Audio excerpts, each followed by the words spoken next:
What was meant to be a sacred and joyful consecration service quickly transformed into a moment no one in the room will ever forget. Bishop Todd Hall, known for his powerful preaching and unapologetically bold style, suddenly stopped everything and delivered a rebuke so sharp that it stunned the entire sanctuary. People are still asking what really happened that day, and why Bishop Hall felt the need to call it out so publicly. The truth behind this moment is deeper than most realize. Consecration services are supposed to be reverent, unifying, and celebratory. It's the moment when a spiritual leader is affirmed, prayed for, and released into one of the highest offices in the church. The garments, the oil, the prayers, the laying on of hands, every detail carries deep symbolism. It's a ceremony rooted in humility, surrender, and commitment.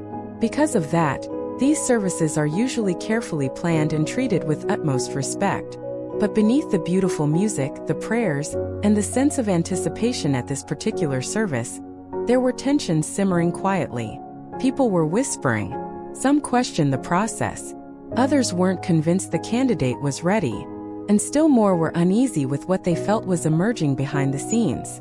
Most of the congregation had no clue, but Bishop Todd Hall saw it, and he reached a point where he could no longer remain silent.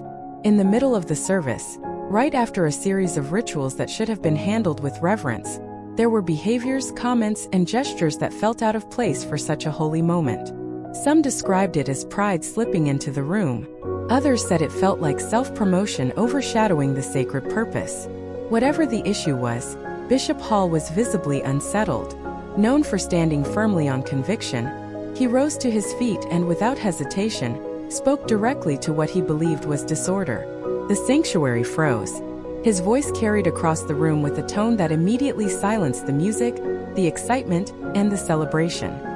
He rebuked what he believed was inappropriate conduct, calling for holiness, order, and respect for the sacred office of bishop. People stared in disbelief. Leaders shifted in their seats. The candidate looked shaken and unsure how to respond. Some quietly nodded as if the rebuke confirmed what they had already sensed. Others winced, feeling the moment was too public and too sharp. But no one could deny its impact. What many didn't realize was that the rebuke didn't come out of nowhere. Weeks before the ceremony, there had already been concerns. Some leaders questioned whether the candidate was spiritually ready, whether the vetting process had been rushed, or whether motives were drifting away from service and into status. Behind closed doors, conversations had been happening, though most leaders chose to stay silent for the sake of unity. But unity without truth, as Bishop Hall has often preached, isn't unity at all.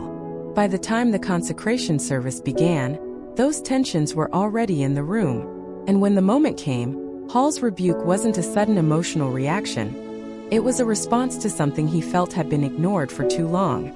In his eyes, remaining silent would have meant endorsing behavior he believed was spiritually out of order. His words were a challenge to a growing culture of compromise. The aftermath was immediate and intense. Social media lit up. Clips circulated. Debates erupted. Some praised his boldness and said it was exactly what the church needed. A reminder that consecration is sacred, not performative. Others criticized the timing, arguing that it was humiliating and could have been handled privately. Leaders scrambled to address the fallout. Meetings were held. Private conversations took place. Some defended Bishop Hall. Some stood with the candidate. Others tried to bridge the divide. But whether people agreed or disagreed, one thing became clear. The rebuke exposed issues the church could no longer ignore. It forced leaders and congregants everywhere to talk about accountability, transparency, readiness, and the true meaning of spiritual authority. It sparked a wave of reflection in churches across the country. Consecration processes became more rigorous. Questions about character, discipline, and humility became more central. The moment became a turning point. For Bishop Hall, despite criticism, it solidified his reputation as a leader unwilling to compromise truth for comfort. For the candidate, it became a sobering lesson about the weight of leadership. And for the church, it became a reminder that titles, garments, and ceremonies mean nothing without integrity and alignment with God's calling. In the end, this consecration service will be remembered not for the garments or the prayers, but for the moment one leader stood up and reminded everyone that holiness cannot be compromised. The moment became a benchmark, proof that real leadership is tested in courage, not convenience, and that accountability, even when painful, is essential in spiritual life. This wasn't just an interruption, it was a wake-up call, one that is still reshaping conversations about leadership, authority, and integrity in the modern church.